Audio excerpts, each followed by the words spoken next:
बिस्मिल्लाहिर्रहमानिर्रहीम। अस्सलाम वालेकुम।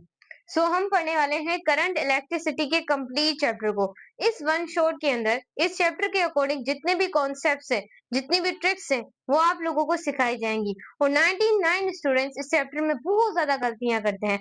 आज हम इस चैप्टर को क्रिस्टल क्लियर करने वाले हैं। आप एमडी गेट की तैयारी करें, आप ई गेट की तैयारी करें या आप नीट के स्टूडेंट्स हैं, सारे स्टूडेंट्स यहाँ से अपने कॉन्सेप्ट को क्लियर कर सकते हैं। क्योंकि आज हम क्लियर तरीके से पढ़ेंगे कि करंट इलेक्ट्रिसिटी होता क्या है। कोई क्वेरी आप लोगों को इस चैप्टर के अकॉर्डिंग नहीं रहने वाली। आप लोगों को पता है कि हम पीएमडीसी का सिलेबस फॉलो कर रहे हैं, तो सिंध के बच्चे पढ़ सकते हैं, पंजाब के, कैपिटल के, बलोचिस्तान के, इंडिया के सारे स्टूडेंट्स यहाँ से अपनी तालीम को हासिल कर सकते हैं। ऐसा कि स्टूडेंट्स, हमने आप लोगों से वादा किया था कि हम आप लोगों को फिजिक्स के क्रश कोर्स को कंप्लीट करवाएंगे, और इंशाल्लाह से जैसे बायोलॉजी का आप लोग देख सकते हैं, पीएमडीसी के 16 चैप्टर हम लोगों ने आप लोग के लिए अपलोड कर दिए हैं। वहां से आप कंप्लीटली फ्री में बायोलॉजी को हासिल कर सकते हैं। आज हमारा 7वां चैप्टर हमने उठाया है, इसका नाम है करंट इलेक्ट्रिसिटी। और नेक्स्ट आने वाली वीडियो थर्मोडायनेमिक्स के ऊपर होगी, जो कि इंतहा इंपॉर्टेंट चैप्टर है। आपको मैंने ये केमिस्ट्री के अंदर भी पढ़ा दिया था। इसके बाद हम केमिस्ट्री को स्टार्ट करेंगे। अभी तक अगर आप लोगों ने टीच टू यूट्यूब चैनल को सब्सक्राइब नहीं किया, तो चैनल को सब्सक्राइब लाजमी करें, बेल आइकन को लाजमी प्रेस करें और एक अच्छा सा कमेंट करें। व्हाट्सएप चैनल टीच टू को लाजमी ज्वाइन करें, लिंक आपको डिस्क्रिप्शन के अंदर मिलेगी। वहां पर इंपोर्टेंट नोट्स, पीडीएफ और लास्ट में आपकी बहुत मदद की जाएगी। नोट्स, टॉपर्स के एमसीक्यूज, हर चीज हम हमारी भी आप लोगों को प्रोवाइड करेंगे। चलें स्टार्ट करते हैं। करंट इलेक्ट्रिसिटी पढ़ने से पहले आपको करंट का पता होना चाहिए, क्योंकि हम चैप्टर की शुरुआत में हमेशा नाम से करती हूँ उसके। स्टूडेंट्स, यहाँ पर आप लोगों को पता होना चाहिए कि करंट क्या होता है। This is what how the current. Current से हम क्या करेंगे, इस चैप्टर की शुरुआत करेंगे। देखिए मेरे बच्चे, करंट क्या होता है, जब भी रेट ऑफ इलेक्ट्रिक चार्जेस किसी भी कंडक्टर में से, किसी भी चीज में से पास हो, किसी भी कंडक्टर में से इलेक्ट्रिक चार्जेस पास हो विथ यूनिट टाइम में, किसी भी टाइम के साथ, ये कंडक्टर है। देखें हमारे बच्चे, ये एक तरह का क्या है आप लोगों के पास, मैं सही तरीके से बनाऊं ताकि आपके कॉन्सेप्ट्स क्लियर हो। स्टूडेंट्स, यहाँ पर आपने गौर से देखना है, ये क्या है स्टूडेंट्स, एक तरह का कंडक्टर है। This is your conductor. अब इस कंडक्टर में से स्टूडेंट्स क्या पास हो, इलेक्ट्रिक चार्जेस पास हो, भले वो पॉजिटिव हो, चार्जेस भले क्या हो, यहाँ पर देखिएगा, भले चार्जेस पॉजिटिव हो इस तरीके से, या फिर चार्जेस स्टूडेंट्स क्या हो, नेगेटिव हो, पॉजिटिव हो या फिर नेगेटिव हो। याद रखें, चार्जेस भले पॉजिटिव हो या चार्जेस भले नेगेटिव हो, किसी भी कंडक्टर में से पास हो किसी भी टाइम में, तो उसे हम करंट कहते हैं। चार्जेस का किसी भी कंडक्टर के अंदर से टाइम के साथ साथ पास होते रहना, फ्लो होते रहना, this is called a electric current, जिसको आप क्या बोलते हैं, इलेक्ट्रिक करंट कहते हैं। मैंने करंट लिखा है, लेकिन आपने इलेक्ट्रिक करंट आप लोग लिख सकते हैं। ये चीज आप लोगों को मैंने क्लियर कराई है। स्टूडेंट्स, इलेक्ट्रिक करंट जो होता है, आप लिख सकते हैं कि रेट ऑफ, यहाँ पर अगर मैं मार्कर्स को चेंज करूं, यहाँ पर आप लोगों ने देखना है, गौर से देखिएगा, ये वाला मार्कर इस्तेमाल करें। रेट ऑफ इलेक्ट्रिक चार्जेस जो हैं, याद रखिएगा, वो पास हो किसी भी कंडक्टर में से, उसे सिंपलीफाई हम क्या बोलते हैं, इस कॉल्ड इलेक्ट्रिक करंट कहते हैं। समझ गए आप लोग? फिर से आप नोट करें। स्टूडेंट्स, यहाँ पर आप लोग ने देखना है कि किसी भी टाइम के अंदर, किसी भी कंडक्टर के अंदर इलेक्ट्रिक चार्जेस का पास होना, उसे आप सिंपलीफाई क्या बोलते हैं, इलेक्ट्रिक करंट कहते हैं। अगर हम स्टूडेंट्स यहाँ पर इसका फॉर्मूला लिखना चाहें, फॉर्मूले को आपने लाजमी नोट करना है। यहाँ पर फॉर्मूला इज मोस्ट इंपोर्टेंट, क्योंकि इसी में से तो आप एमसीक्यूज को हल करेंगे। फॉर्मूला करंट, तो करंट की सिंबल क्या होती है, I is a symbol of the current. Charges का पास, अब डेफिनेशन से आप यूनिट निकाल सकते हैं, फॉर्मूला निकाल सकते हैं। चार्जेस का किसी भी टाइम के साथ पास होना किसी भी कंडक्टर में, this is the formula of the electric current. इसको हमने हाईलाइट कर देना है, ये किसका फॉर्मूला है, इलेक्ट्रिक करंट का फॉर्मूला है। अब अगर हम इसकी यूनिट की यहाँ पर बात करें, क्योंकि यूनिट भी तो देखना है, तो यहाँ पर हम इसका यूनिट देखें तो चार्ज का क्या होता है, कूलम होता है, टाइम का सेकंड होता है, तो इसको ऐसे ही लिख सकते हैं, न्यूटन सॉरी कूलम सेकंड, ये मार्कर को क्या हो गया, कूलम सेकंड, यहाँ पर हो जाएगा coulomb second inverse. It is the unit of the electric current. सही हो गया, सही हो गया ना भाई। यहाँ पर आप देखें, और इलेक्ट्रिक करंट याद रखिएगा, मैंने आपको जब यूनिट्स और मेजरमेंट पढ़ाया था बहुत पहले, जब मैंने नया नया चैनल बनाया था, आप देख भी सकते हैं यूनिट्स एंड मेजरमेंट की वीडियो को, वहां पर आपको हर चीज मिलेगी। वहां पर मैंने आपको ये बताया था कि mass, time, electric current, luminous intensity, उसके बाद टेम्परेचर, हमने काफी ज्यादा चीजें पढ़ी थी वहां पर, बहुत सारी चीजें।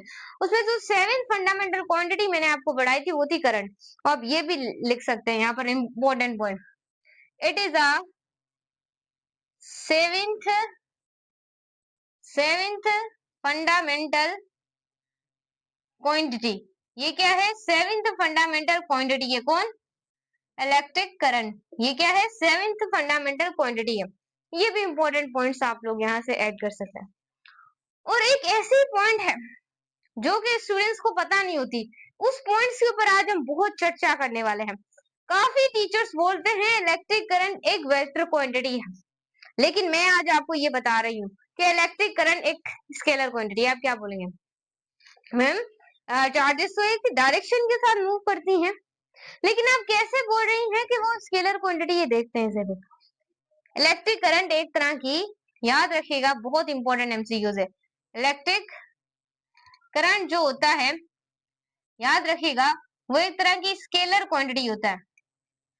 स्केलर क्वांटिटी, क्यों स्केलर क्वांटिटी, क्योंकि याद रखिएगा यहाँ पर अगर मैं लिखना चाहूं, क्योंकि यहाँ पर देखूं आपको नजर आ रहा है नहीं, बाद में बोलते ना फिर कि मैम हमें नजर नहीं आ रहा, सो यहाँ पर थोड़ा सा कर लेते हैं इसको सही, थोड़ा सा कर लेते हैं सही, ताकि आपको क्लियरली ना हर चीज नजर आए। सही है, सही हो गया मैं बच्चे, सही हो गया। तो यहाँ पर देखें, उसके बाद स्टूडेंट्स यहाँ पर आप लोगों ने देखना है, मैं अगर लिखना भी चाहूँ तो मुझे ये है कि अब आपको नजर आएगा, क्योंकि डायरेक्शन ऑफ जो होती है इलेक्ट्रिक करंट की जो डायरेक्शन होती है, याद रखिएगा वो सेम होती है as the direction of electric field. कि जो डायरेक्शन ऑफ इलेक्ट्रिक करंट है वो सेम होती है इलेक्ट्रिक फील्ड की डायरेक्शन की। कैसे, जिस डायरेक्शन में आपका करंट फ्लो करेगा, अगर आपसे पूछा जाए इलेक्ट्रिक फील्ड की डायरेक्शन कहाँ होगी, जब आपका करंट की डायरेक्शन वहां होती है जहां इलेक्ट्रिक फील्ड की डायरेक्शन होती है, इस वजह से आपका करंट क्या है, एक तरह की स्केलर क्वांटिटी है। देखें, आपने क्लास मैट्रिक के अंदर अगर फिजिक्स अच्छे टीचर्स के पास पढ़ी है, अगर मेरे पास पढ़ी है, जब मैंने नया नया चैनल बनाया था तब मैं ये अपलोड्स करती थी, तो मैंने आपको दो करंट्स के बारे में तब बताया था। एक होता है हमारे पास कन्वेंशनल करंट, ये अगर मैं लिखना चाहूँ, एक होता है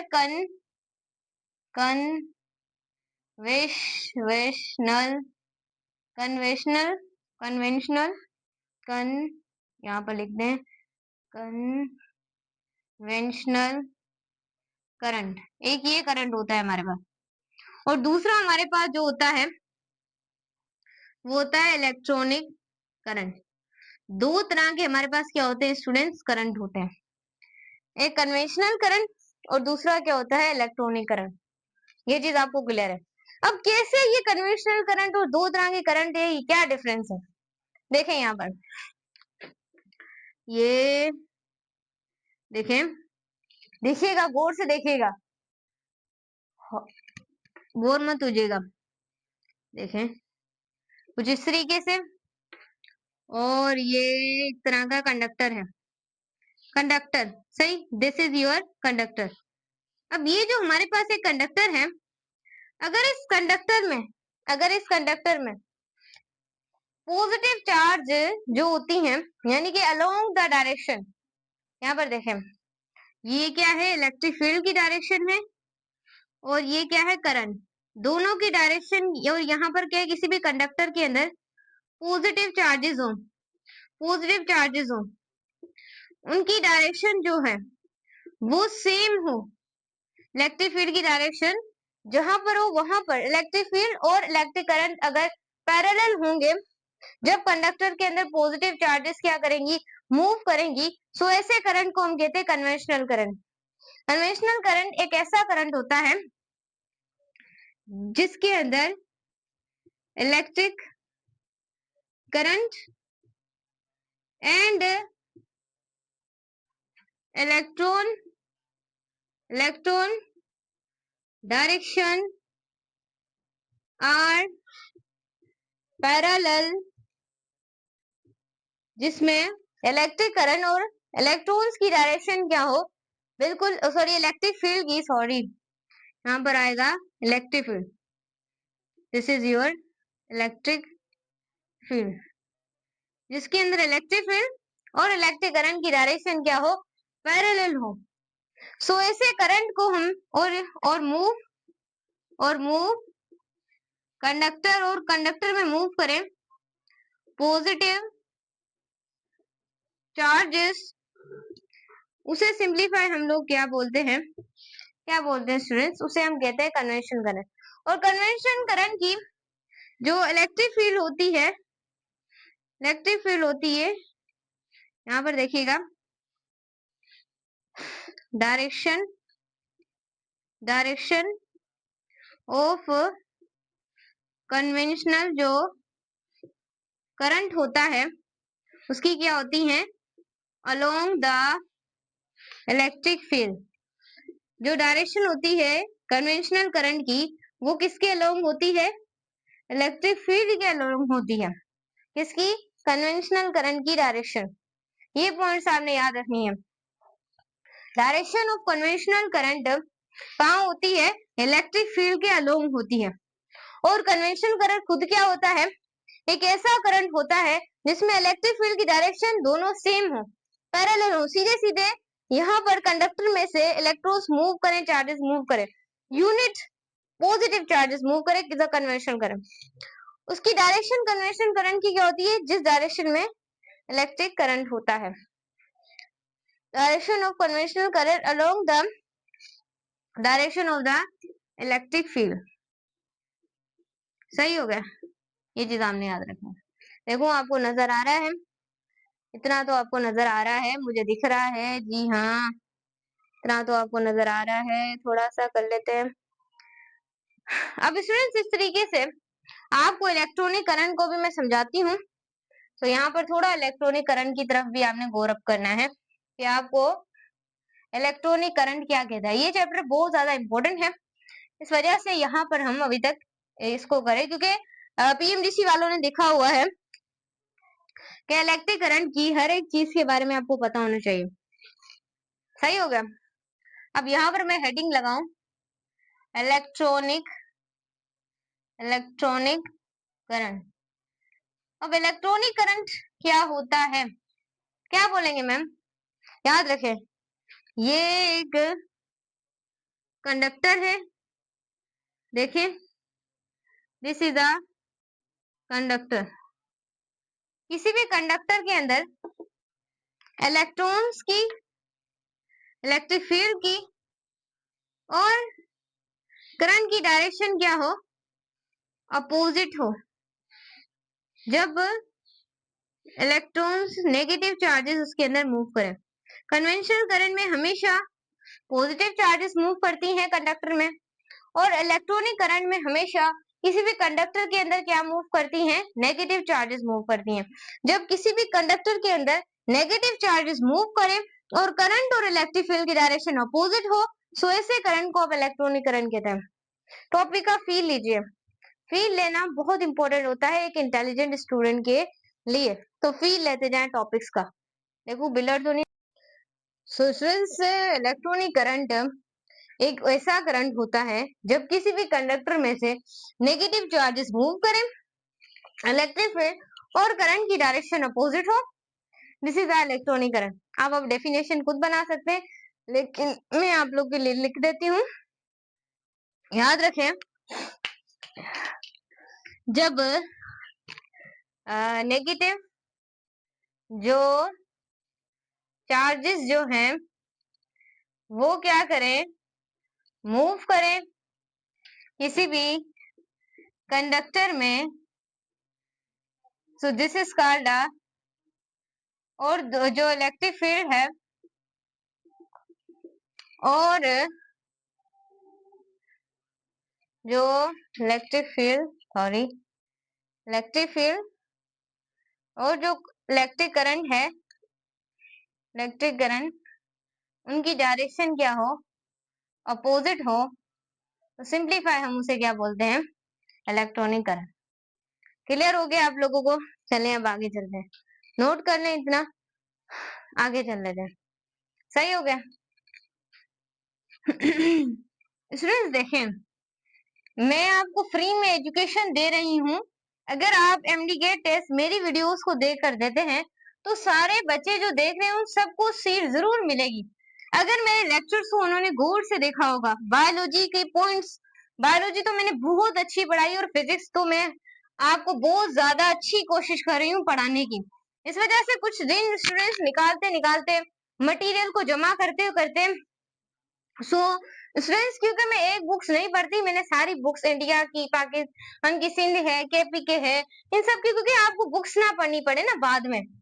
इस वजह से स्टूडेंट्स ये फिजिक्स में थोड़ी ना वीडियोस में हो रही है, गैप पड़ रहा है एक दिन का, पर कोई बात नहीं, आपको कॉन्सेप्ट मिलेगा। अगर मैं ऐसे ही आपको ऊपर वाली चीजें पढ़ा दूं तो आपको कुछ नहीं बनेगा, और मैं ऐसा नहीं करना चाहती आप लोगों के साथ।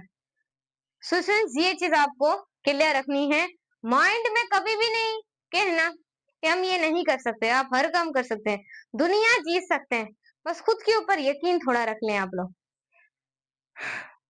सुशन, जिसको यकीन होता है वही आगे बढ़ता है, जिसको अपने आप के ऊपर यकीन नहीं होता that can not move. Sushan, हमारे पास एक देखें, आपका इलेक्ट्रिक करंट ना दो जगह पे मूवनी है, दो हिस्से हैं एक इसका, एक है डीसी सर्किट और दूसरा है एसी सर्किट। मैम इससे क्या मुराद है? बच्चों देखो, इन्होंने चैप्टर जो दिया है पीएमडीसी के अंदर, उन्होंने करंट इलेक्ट्रिसिटी दिया, डीसी वाला पार्ट इसके अंदर, लेकिन इसके तो दो पार्ट हैं। जो एसी वाला पार्ट है वो इन्होंने जो है वो पीएमडीसी के अंदर एक अलग चैप्टर रखा है, इसके अंदर हम अलग चीजों के बारे में पढ़ेंगे। DC circuit stand for direct current, AC circuit stand for alternating current. ये दोनों करंट का डिफरेंस आप लोगों को पता है, इसको हम अलग वीडियो में डिस्कस करेंगे, क्योंकि ये एमडी-गेट के अंदर एक अलग पार्ट दिया हुआ है एसी सर्किट वाला, जो कि सेकंड ईयर फिजिक्स के अंदर है, और ये फर्स्ट ईयर फिजिक्स के अंदर जो कि मैंने आपको कंप्लीट पढ़ाई हुई है फिजिकल ऑप्टिक्स तक। तो आप देख सकते हैं, सही हो गया ये। अब जो डीसी सर्किट है, याद रखिएगा, अगर मैं आप लोगों के सामने कुछ चीज बनाऊं, यहाँ पर देखें, देखिएगा, गौर से देखिएगा, देखें डीसी सर्किट में क्या होता है, याद रखिएगा, इसमें आपको मैग्नीट्यूड और डायरेक्शन टाइम के साथ साथ क्या करें, वेरी करें। डीसी सर्किट में डायरेक्ट करंट एक ऐसा करंट होता है जिसका मैग्नीट्यूड और जो डायरेक्शन है वो टाइम के साथ साथ क्या करें, वेरी करें, मैग्नीट्यूड भी वेरी करें और डायरेक्शन भी वेरी करें, this is called the DC circuit. इस वाले पोर्शन में हम ये पढ़ेंगे कि मैग्नीट्यूड और जो डायरेक्शन होती है किसी भी करंट की स्टूडेंट्स, वो क्या करती है, वेरी करती है, किसके साथ, टाइम के साथ साथ वेरी करती है। और ऐसी सर्किट एक ऐसा सर्किट होता है इसमें जो आप लोगों के पास एक ऐसा करंट होता है, current in which magnitude are same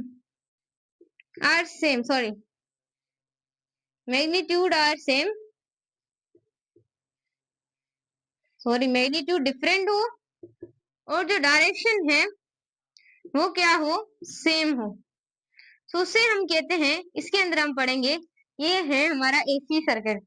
तो ये डिफरेंस अगर ना बताती तो आपको पता ही नहीं लग पाता। ये सच में करंट इलेक्ट्रिसिटी के ये चैप्टर में से बहुत एमसीक्यूज बनते हैं, इतने एमसीक्यूज बनते हैं मैं आपको क्या ही बताऊं। ये चैप्टर मोस्ट फेवरेट चैप्टर है एमडीकेट वालों का और ईकेट वालों का, बहुत फेवरेट चैप्टर है।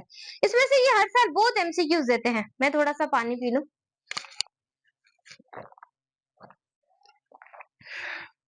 ये स्टूडेंट्स इनका ना एक तरह का ना बहुत ज्यादा फेवरेट चैप्टर है।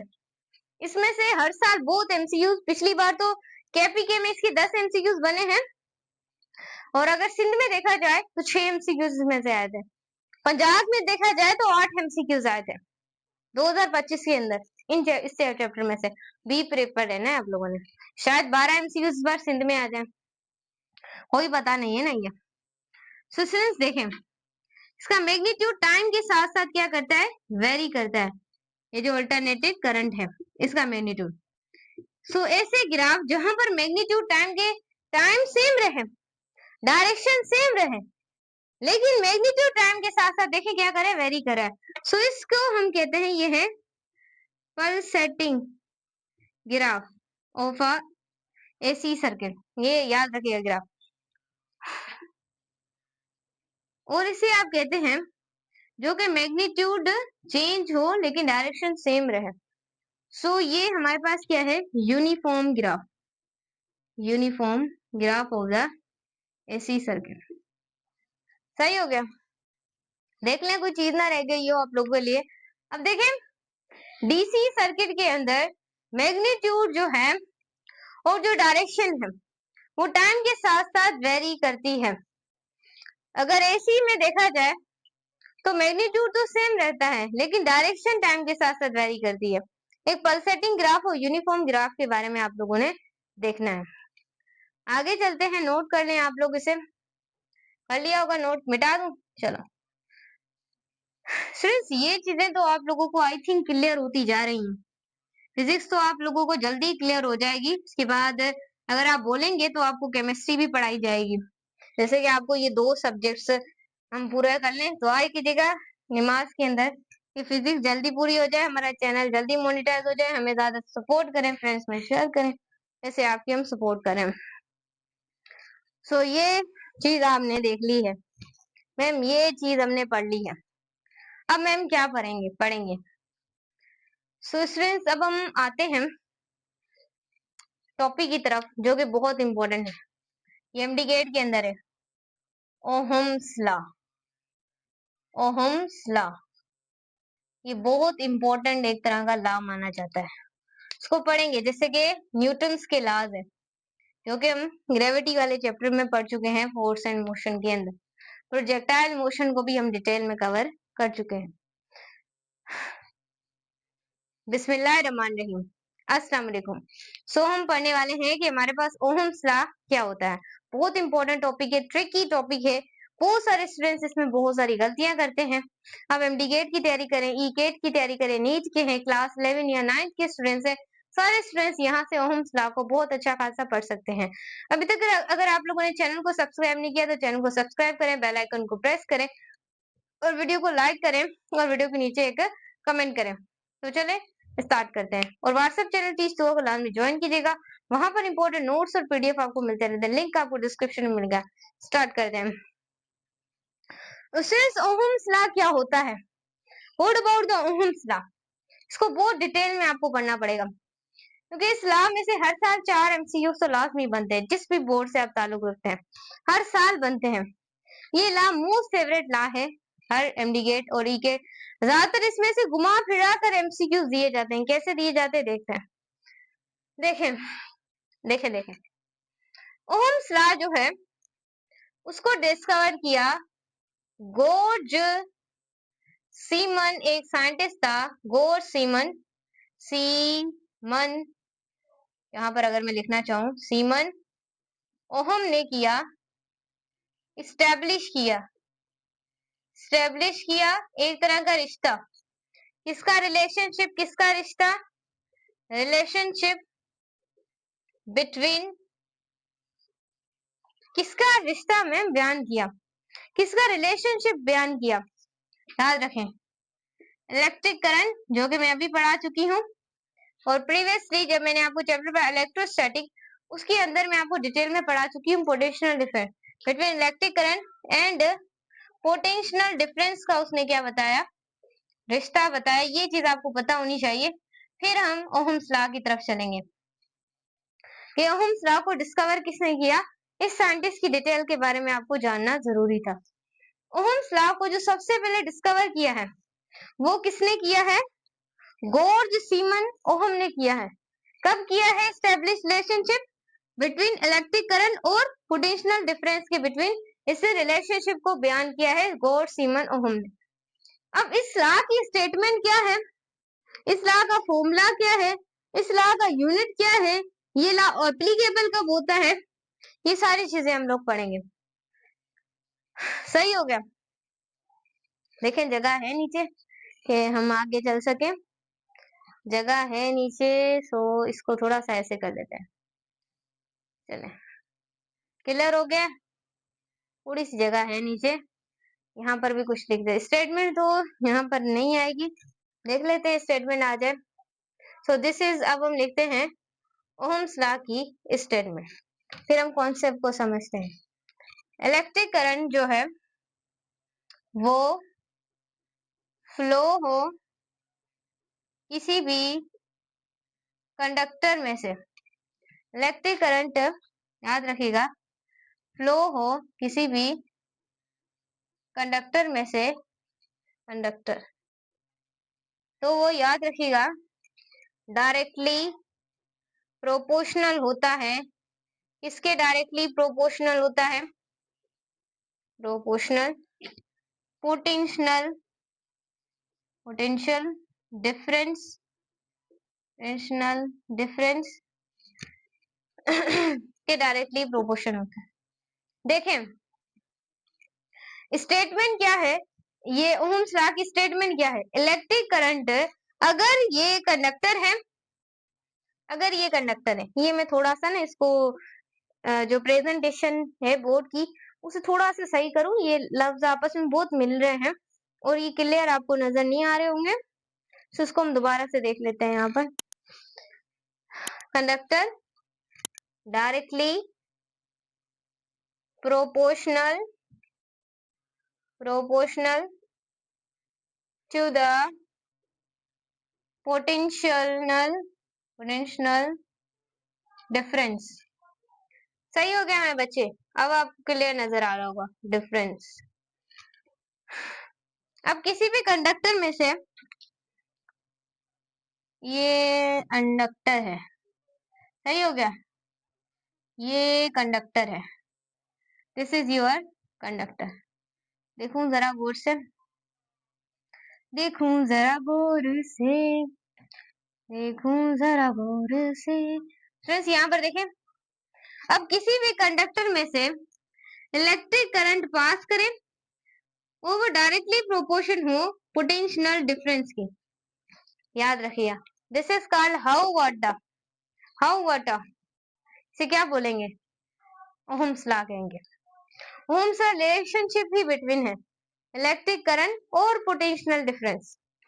इसकी मैथमेटिकल भी आप रिप्रेजेंटेशन देख सकते हैं, हम आपको वो भी सिखाते हैं। यहाँ पर एक लाइन डिफरेंशिएट कर लेते हैं, यहाँ पर जी हाँ लाइन लगा लें ऐसे। देखें अब अगर हम इसकी मैथमेटिकली रिप्रेजेंटेशन लिखना चाहें तो कुछ इस तरीके से लिखेंगे कि जो इलेक्ट्रिक करंट है वो डायरेक्टली प्रोपोर्शन किसके है, पोटेंशियल डिफरेंस के डायरेक्टली प्रोपोर्शन है। थोड़ा सा प्रेजेंटेशन को सही करें बोर्ड की, ये देखें इलेक्ट्रिक करंट डायरेक्टली प्रोपोर्शन किसके है, पोटेंशियल डिफरेंस के डायरेक्टली प्रोपोर्शन है। जब भी हम डायरेक्टली का साइन हटाते हैं तो एक कांस्टेंट आता है, बिल्कुल, तो यहाँ पर हम कांस्टेंट लगा देते हैं केवी, केवी हो गया मैम, ये केवी केवी। अब देखिए स्टूडेंट, ये जो के है इसको आप कांस्टेंट नहीं कहेंगे, इसको आप कंडक्टेंस कहेंगे, कंडक्टेंस कांस्टेंट कहेंगे। सो के is a constant of conductance. ये कांस्टेंट क्या है? कंडक्टेंस का हमने कांस्टेंट लगाया। और के की भी कुछ वैल्यू है। के is a reciprocal of the resistance. Conductance याद रखेगा, रेसिप्रोकल होती है रेजिस्टेंस की। रेजिस्टेंस क्या होती है? जो के इलेक्ट्रिक करंट को अपोज करे। देखिए, इलेक्ट्रिक करंट किसी भी कंडक्टर में फ्लो हो रहा है, उसे जो अपोज करती है इलेक्ट्रिक करंट को, रुकावट होती है रेजिस्टेंस। जिस चीज में रेजिस्टेंस होगी वहां पर करंट का पास होना बहुत मुश्किल होगा, और जहां पर रेजिस्टेंस नहीं होगी करंट इजिली क्या हो सकता है? पास हो सकता है। तो ये वाली चीज आपने याद रखनी है। K is a constant of the conductance. Conductance reciprocal होगी रेजिस्टेंस की, रेजिस्टेंस रेसिप्रोकल किसकी होगी? कंडक्टेंस की। सो ये हमारे पास क्या है? ओहम्स लॉ की थोड़ी सी एक्सप्लेनेशन। इसे अगर हम लोग इक्वेशन नंबर 1 कर दें तो इसकी कुछ स्टेटमेंट ये निकली है, और इसको अगर हम इक्वेशन नंबर 2 कर लें तो इसकी स्टेटमेंट कुछ इस तरीके से निकली है। समझिए, देखें, अब हम लोग क्या करेंगे? पुट करेंगे पहले वाले फॉर्मूले के अंदर के की वैल्यू पुट करें। I is equal to 1/r multiply V. ये यहाँ मल्टीप्लाई करे, वहां की डिवाइड कर सकता है। V is equal to I R. It is a representation, it is a mathematical representation of Ohm's law. Ohm's law एक तरह का प्रोडक्ट होता है करंट का और रेजिस्टेंस का। देखो, आपको नजर आया जनरल फॉर्मूला नजर आना चाहिए। बोर्ड तो जरा इधर हो, जनरल फॉर्मूला स्टूडेंट्स को नजर आना चाहिए। सो यहाँ पर स्टूडेंट्स आप लोगों ने देखना है। देखिएगा, हमारे बच्चे नहीं देख रहे तो नुकसान होगा तुम्हारा है, हमारा नुकसान होगा, किसी का नहीं होगा। सही, सीटें बहुत ज्यादा कम है, कंपटीशन बहुत ज्यादा है। अगर कंपटीशन में आना है तो मेहनत करनी होगी।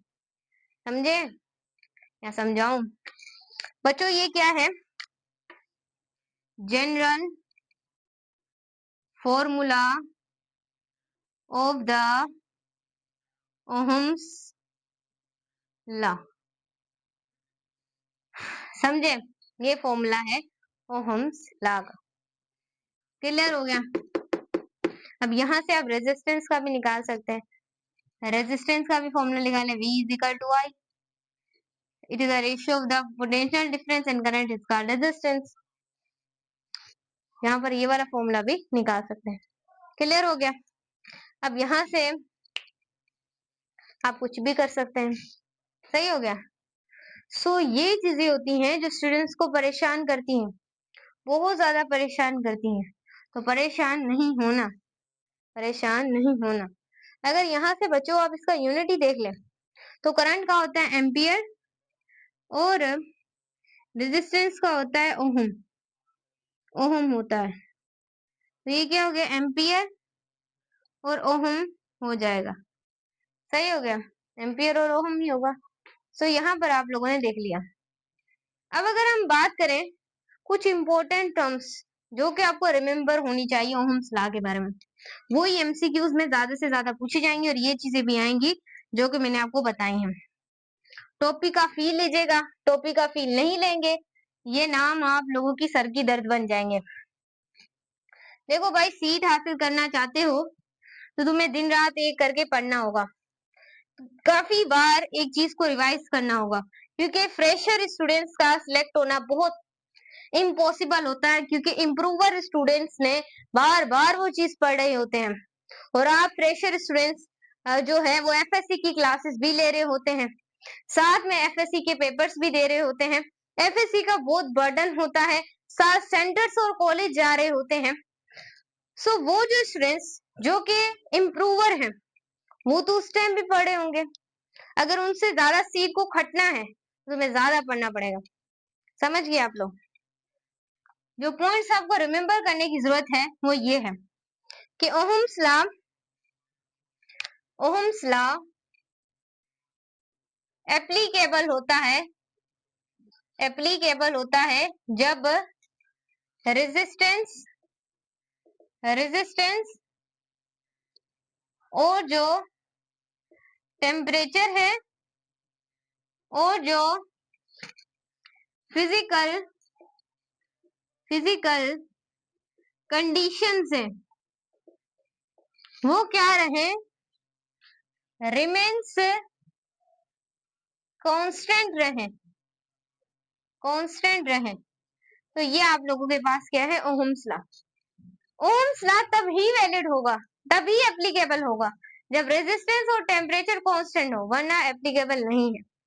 ओहम्स लॉ इज वैलिड, अगर लिखना चाहूं, ओहम्स लॉ जो है वो वैलिड तब तक ही रहता है जब तक आप लोग क्या करें, वैलिड तब ही रहता है। याद रखिएगा इसके ऊपर, मेटालिक कंडक्टर्स के ऊपर, जिसको आप कहते हैं कार्ल ओहमिक कंडक्टर। समझ गए आप लोग? मैम समझ गए हैं, आप बता रही हैं तो हर चीज हम समझ जाते हैं। Very good. सो याद रखिएगा जो वैलिड होता है वो मेटालिक कंडक्टर्स पर होता है, जैसे आप ओहमिक कंडक्टर कहते हैं। अब ओहम्स लॉ किसके ऊपर वैलिड नहीं होता?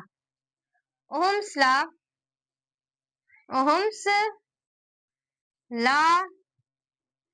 is not valid liquid, gas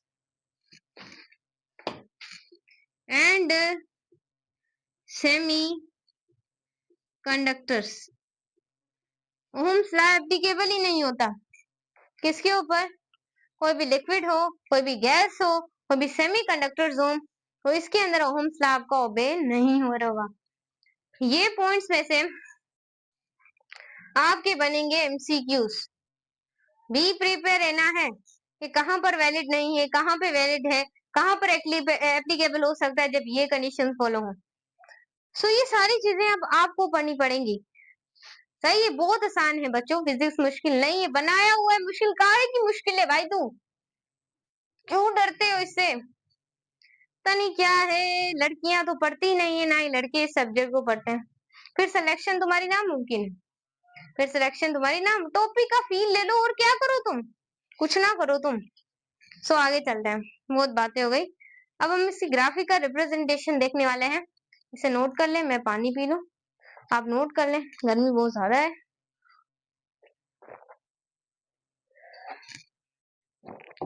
मैंने यहाँ पर पूरा पानी का जो जग है वो ही खत्म कर दिया, इतनी ज्यादा गर्मी है। तो आगे चलते हैं। चले मिटाएं, आपने कॉपी कर लिया होगा, चले। गौर से देखिएगा, मिस मत कीजिएगा। वन शॉट थोड़ी लॉन्ग भी हो सकती है बट कॉन्सेप्चुअल होगी। कॉन्सेप्ट से बाहर हम कोई बात नहीं करते, आप लोगों को पता है ओनली फिजिक्स कॉन्सेप्ट पर टिकी है, हम कॉन्सेप्ट्स को ही पढ़ते हैं। चलें, अब हम स्टूडेंट्स पढ़ने वाले हैं ग्राफिकल रिप्रेजेंटेशन। किसकी graphical representation? Of Ohm's law. Ohm's law की ग्राफिकल रिप्रेजेंटेशन। देखें, ये है पोटेंशियल डिफरेंस और ये है इलेक्ट्रिक करंट। ग्राफिकल रिप्रेजेंटेशन अगर ओहम्स लॉ की देखा जाए, अगर मैं यहाँ पर लिखना चाहूं, if we plot a graph and then we get a straight line linear relationship। बच्चों, ओहम्स लॉ जो आपका होता है वहां पर हमेशा आपको करंट और पोटेंशियल डिफरेंस के बीच में एक स्ट्रेट लाइन मिलेगी। अगर कोई स्ट्रेट लाइन नहीं है तो वो ओहम्स लॉ को ओबे नहीं कर रहा। अगर करंट और पोटेंशियल डिफरेंस अगर हम ग्राफ को प्लॉट करते हैं और हमें स्ट्रेट लाइन मिलती है, एक लीनियर रिलेशनशिप मिलता है, तो ये ग्राफिकल रिप्रेजेंटेशन है किसकी? ओहम्स लॉ की। अब ओहम्स लॉ अगर किन किन चीजों के ऊपर एप्लीकेबल ही नहीं है, वैलिड ही नहीं है, उन चीजों के ग्राफ भी आपने दिमाग में रखने हैं। यहाँ पर आपको उन चीजों के ग्राफ बताऊंगी। देखें भाई, कोई चीज मुश्किल नहीं है, बार बार मैं कहती रहती हूँ, बार बार मैं आपको कहती रहती हूँ। चले मैम आगे चलते हैं, तो चलो बच्चा आगे चलते हैं। हाँ आगे चले, गर्मी बहुत ज्यादा है, चलो चलो। अगर हम यहाँ पर देखें गैस का ग्राफ, गैस का सबसे पहले देखते हैं, तो ये है पोटेंशियल, थोड़ा सा सही बनाते हैं, थोड़ा सा सही बनाते हैं। ये है, तो ये है आप लोगों के पास गैस का ग्राफ। अगर हम यहाँ पर लिक्विड का बनाना चाहें, लिक्विड का, तो लिक्विड का हमारे पास potential difference current, potential difference current, so आपको कुछ इस तरीके का ग्राफ मिलेगा। ये किसका ग्राफ है? लिक्विड का। अगर हम यहाँ पर गैस का ग्राफ देखें, सो वो आपको कुछ इस तरीके का मिलेगा। सो देखें ये दोनों ओबे नहीं करते, डोंट ओबेज ओहम्स लॉ, ये ओहम्स लॉ को ओबे नहीं करती, ये कभी भी ओहम्स लॉ को ओबे नहीं करेंगे। इसको आप लोग नोट करते जाएं, आगे चलते।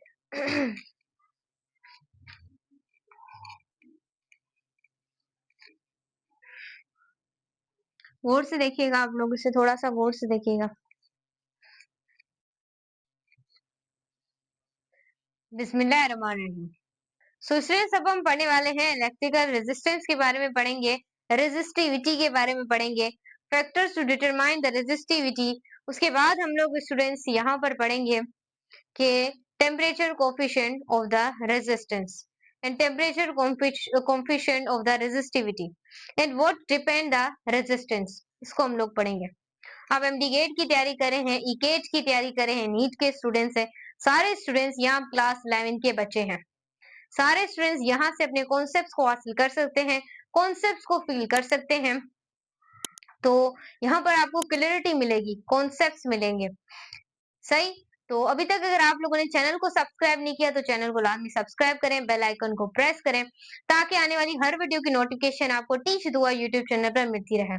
तो चलें स्टार्ट करते हैं। स्टूडेंट्स, यहाँ पर आप नाम देख रहे हैं, मैम क्या आप हमें ये नाम की पूरी डिटेल बताएंगी? तो मैं पूरी डिटेल आप लोगों को बताऊंगी। तो चलें पढ़ते हैं। अब स्टूडेंट्स, यहाँ पर अगर मैं अपने हथियार उठा लूं, मार्कर्स उठा लूं, तो चलें।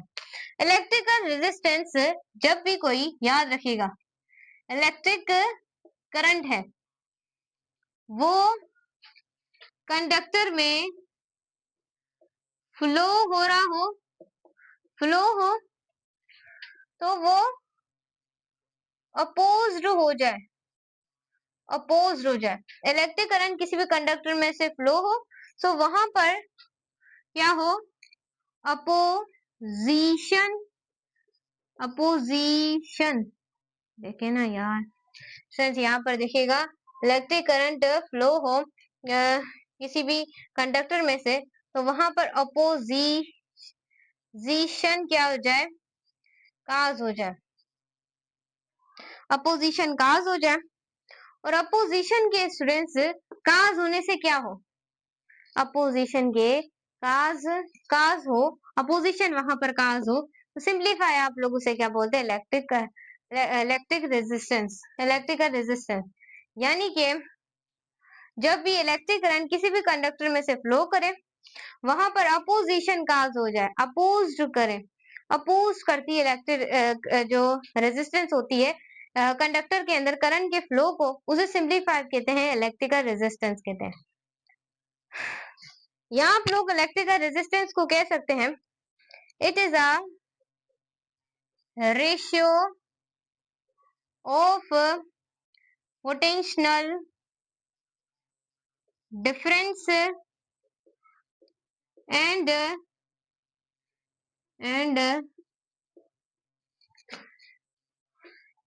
electric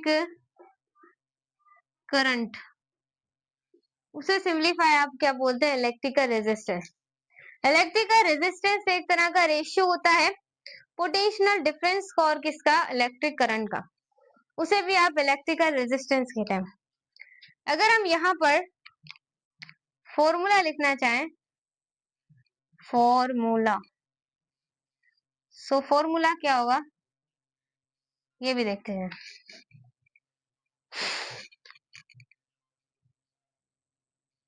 इतना आपको क्लियर हो गया? मैम यस, हमें क्लियर है। तो फॉर्मूले की तरफ चलते हैं।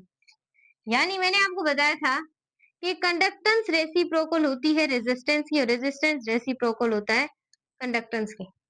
ये चीज मैं आपको पढ़ा चुकी हूँ। अब जो रेजिस्टेंस, हमने ओहम्स लॉ का फॉर्मूला पढ़ा था, V is equal to I R. तो यहाँ पर रेजिस्टेंस क्या है, एक तरह का रेशियो है किसका, पोटेंशियल डिफरेंस और करंट का।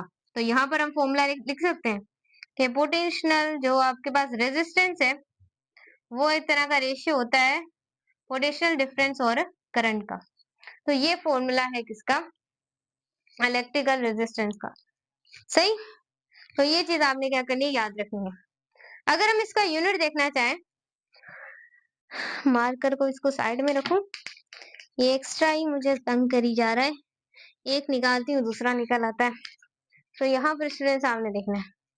अब मैं अगर इसका यूनिट लिखना चाहूँ, यूनिट बच्चों, पोटेंशियल डिफरेंस का यूनिट में आपको प्रीवियस वीडियोस इलेक्ट्रोस्टैटिक में पढ़ा चुकी है। वोल्ट होता है, करंट का एम्पियर होता है, करंट का क्या होता है, एम्पियर होता है। सो इसका वोल्ट एम्पियर बराबर होता है ओहम के। इसकी सैंपल होती है कुछ इस तरीके से। क्लियर हो गया? Electrical resistance, it is a ratio of the potential difference in current. This is called the electric current. This is called the electrical resistance. Clear हो गया? देख लें स्टूडेंट्स, यहाँ से आपको कोई चीज ऐसी ना हो जो रह जाए, वैसे आपको क्लियर होगा। अब एक सवाल होता है कि स्टूडेंट्स को समझ ही नहीं आता कि 1 ओहम क्या होता है। 1 ओहम, जब बच्चों याद रखिएगा, जब बच्चों याद रखिएगा, potential difference, potential difference are produced electric current. This is called 1 ohm.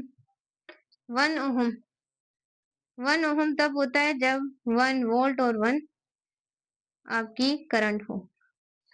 सही है? तो ये बराबर होते हैं 1 ओहम रेजिस्टेंस। समझे या समझाऊं? क्लियर हो गया? अब हम चलते हैं थोड़ा और कॉन्सेप्ट्स की तरफ चलते हैं रेजिस्टेंस के। इसे आप नोट कर लें, नोट कर लें 1 2 एंड मेरे बच्चे 3। अब कॉपी कर लिया तो अब मिटा दे। चले स्टूडेंट्स काफी रिक्वेस्ट कर रहे थे कि मैम आप बोर्ड से हट जाया करें, हम स्क्रीनशॉट तो ले लें, आप हटती नहीं है बोर्ड से। वजह से अब मैं आपको टाइम देती हूँ कि आप पिक्स निकाल लें, यहाँ पर इजिली पिक्स निकालें। बहुत ज्यादा आप लोगों का शुक्रिया कि हमारे चैनल पर आप लोगों की वजह से 2000 सब्सक्राइबर हुए, आपको हमारी वीडियोस पसंद आ रही हैं, तो बहुत ज्यादा शुक्रिया। काफी स्टूडेंट मुझे कॉन्ग्रेचुलेशन बोल रहे थे, तो थैंक यू सो मच। सो चलते हैं इलेक्ट्रिकल रेजिस्टेंस। हमारा दुआ कीजिएगा कि इस साल हम 30,000 का टारगेट कंप्लीट कर सके और नेक्स्ट ईयर 1 लाख का। दुआ कीजिएगा हमारे लिए। सो इलेक्ट्रिकल रेजिस्टेंस के आगे चलते हैं। देखें, जो रेजिस्टेंस होती है ना, याद रखिएगा, वो डायरेक्टली प्रोपोर्शनल होती है किसके, लेंथ के। ये चीज याद रखिएगा। और इलेक्ट्रिकल रेजिस्टेंस इनवर्सली प्रोपोर्शनल होती है, प्रोपोर्शनल। किसकी इनवर्सली प्रोपोर्शनल होती है, याद रखिएगा students, cross sectional area of the conductor. Resistance से डायरेक्टली प्रोपोर्शन होती है length of the wire in inversely proportion होती है cross sectional area of the wire. सही, ये चीज हमने याद रखनी है। लेकिन कैसे? अगर ये कंडक्टर है, दिस इज अ कंडक्टर, देखिए यहाँ पर दिस इज अ कंडक्टर। सो यहाँ पर आप लोग देखिएगा, दूर से देखिएगा, और ये एक वायर है, देखिएगा यहाँ से, गौर से देखिएगा,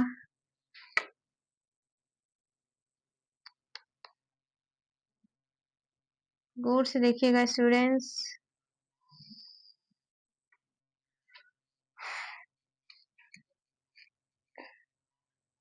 देखिएगा स्टूडेंट्स, तो चले, this is and this is and this is. Students यहाँ पर आप कुछ डिफरेंस देख रहे होंगे कि ये जो वायर है इसकी लेंथ क्या है, थोड़ी कम है, और ये जो वायर है इसकी लेंथ क्या है, थोड़ी ज्यादा है। और याद रखिएगा इसका क्रॉस सेक्शनल एरिया भी क्या होगा, थोड़ा सा स्टूडेंट्स क्या होगा, ज्यादा हमने कर दिया है क्रॉस सेक्शनल एरिया को। सही, जिसकी लेंथ ज्यादा होगी, जिसकी लेंथ ज्यादा होगी उसमें मोर कोल्यूजन्स होंगी। और याद रखिएगा, याद रखिएगा, याद रखिएगा, रेजिस्टेंस ज्यादा होगी और मोर क्या होंगी, कोल्यूजन्स होंगी और मोर रेजिस्टेंस होगी। सही, जिसकी लेंथ ज्यादा होगी उसके अंदर कोल्यूजन्स भी ज्यादा होंगी और रेजिस्टेंस भी ज्यादा होगी। जिसकी लेंथ कम होगी उसमें लेस कोल्यूजन्स होंगी और लेस रेजिस्टेंस होंगी। ये चीज आपने याद रखनी है। सही, तो हमें यहाँ से पता चला कि रेजिस्टेंस डायरेक्टली प्रोपोर्शन है किसके, लेंथ के। अब इनवर्सली से मुराद क्या होगा, देखें यहाँ पर इसकी लेंथ कम थी तो रेजिस्टेंस भी कम थी, कोलिजन्स भी कम थी। यहाँ पर इस वायर की देखें लेंथ ज्यादा है, तो लेंथ ज्यादा होने की वजह से कोलिजन्स भी ज्यादा है और रेजिस्टेंस भी क्या है, ज्यादा है। सो यहाँ पर हम मैथमेटिकली रिप्रेजेंटेशन को देखने से पहले आपको मैं कुछ और चीजों के बारे में रिव्यू करवाती जाऊं। इसको बच्चों भूलिएगा मत, देखते रहिएगा, क्योंकि पढ़ाई बहुत ज्यादा इंपॉर्टेंट है हर किसी स्टूडेंट्स के लिए। यहाँ पर देखिएगा, चले स्टूडेंट्स, यहाँ पर आप लोग देखें, अब मैं छोटे छोटे पाइप्स ही बनाऊंगी और आपका कॉन्सेप्ट यहाँ पे क्लियर हो जाएगा। देखिए यहाँ पर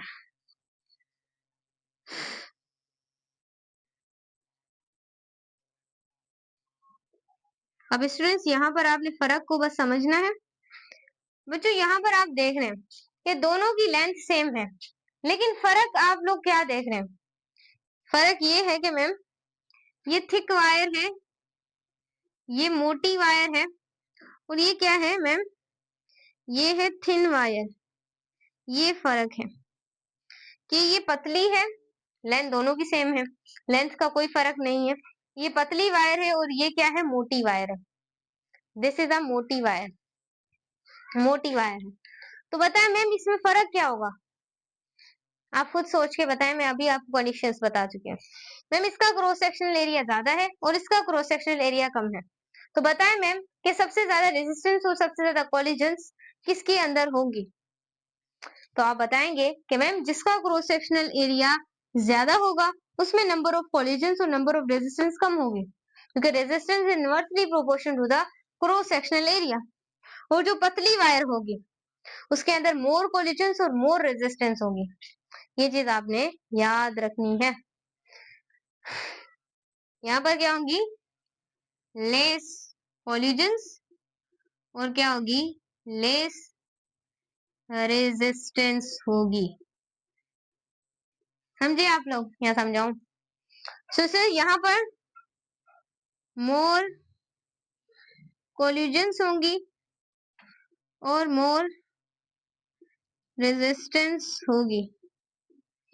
सही सही हो गया। तो ये चीज आपने याद रखनी।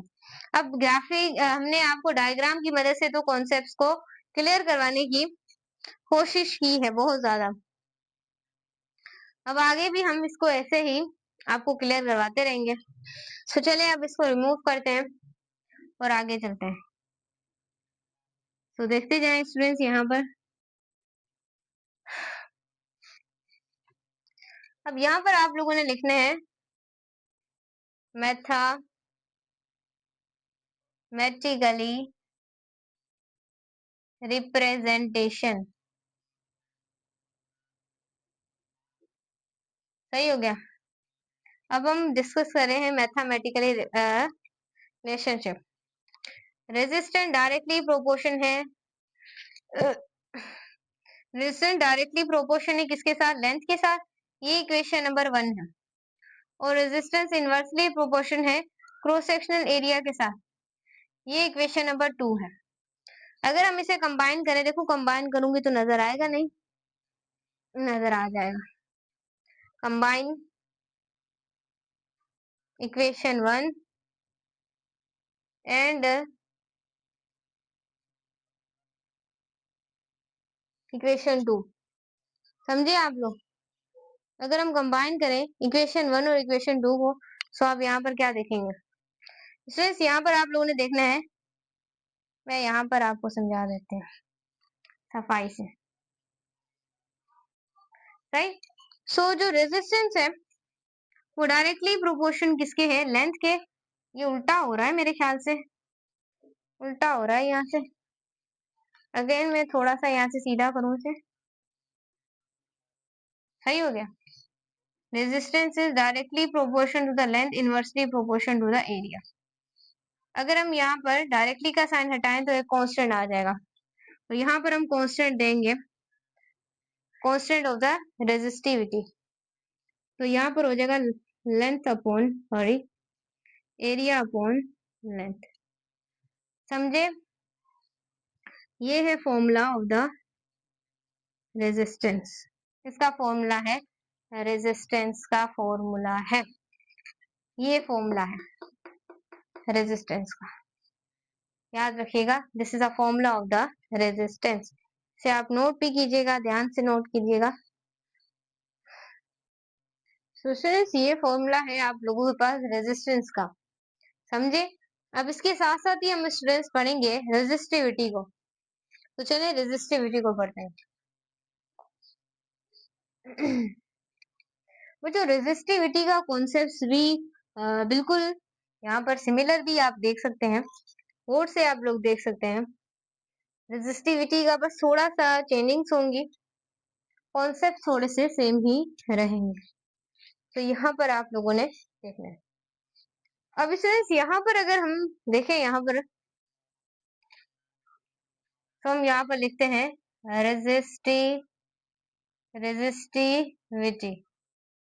रेजिस्टिविटी को हम यहाँ पर देखेंगे। सही हो गया।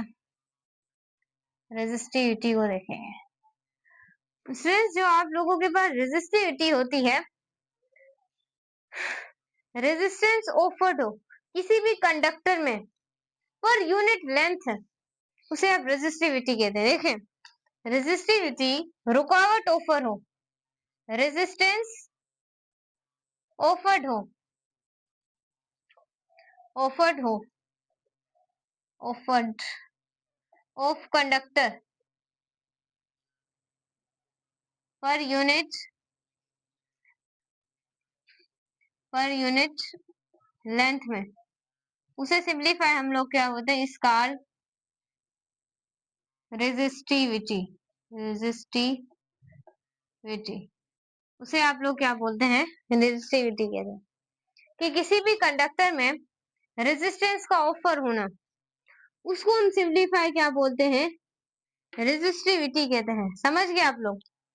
अगर हम इसका फॉर्मूला लिखना चाहें यहाँ पर फॉर्मूला, तो फॉर्मूले को भी आपने ध्यान में रखते हुए जाना है।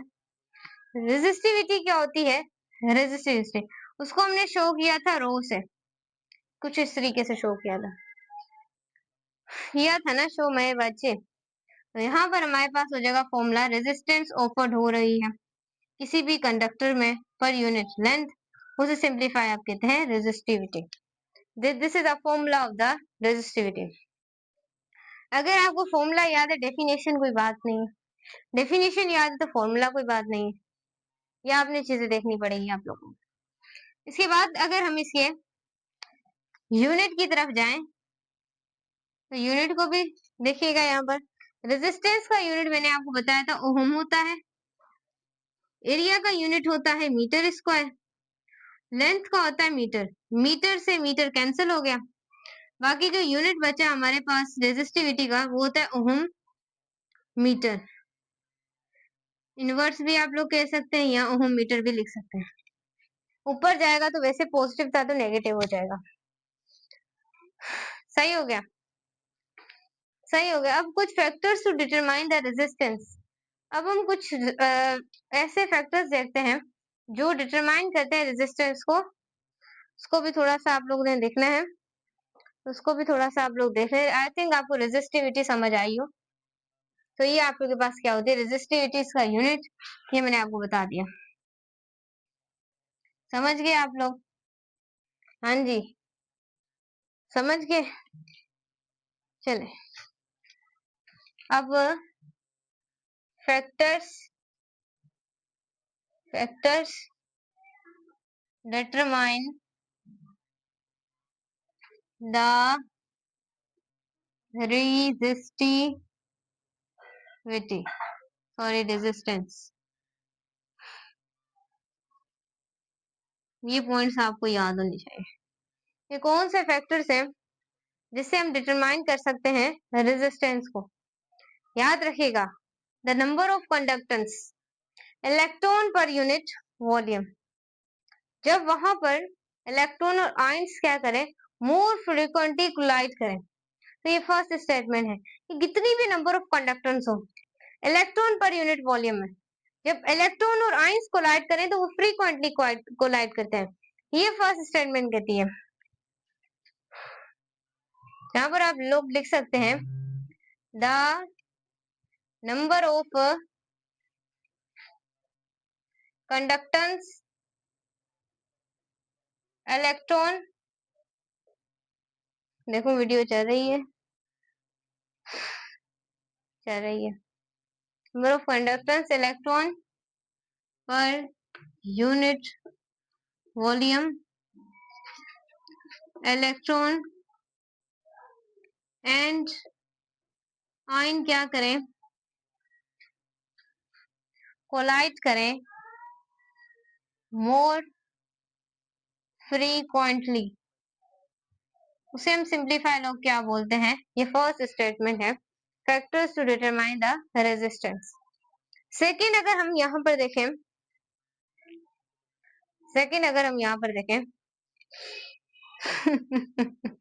यहाँ पर आप लोगों ने देखना है कि जो रेजिस्टेंस होती है, रेजिस्टेंस आप लोगों की वो सेंसिटिव होती है रेजिस्टिविटी। यहाँ पर ये फैक्टर डिटरमाइन रेजिस्टेंस के भी कर सकते हैं, ये सेम ही होते हैं, और रेजिस्टिविटी के भी कर सकते हैं, दोनों के समझ सकते हैं। अब जो रेजिस्टेंस या रेजिस्टिविटी होती है ये सेंसिटिव होती है टेम्परेचर के साथ। जितना ज्यादा हाई टेम्परेचर होगा,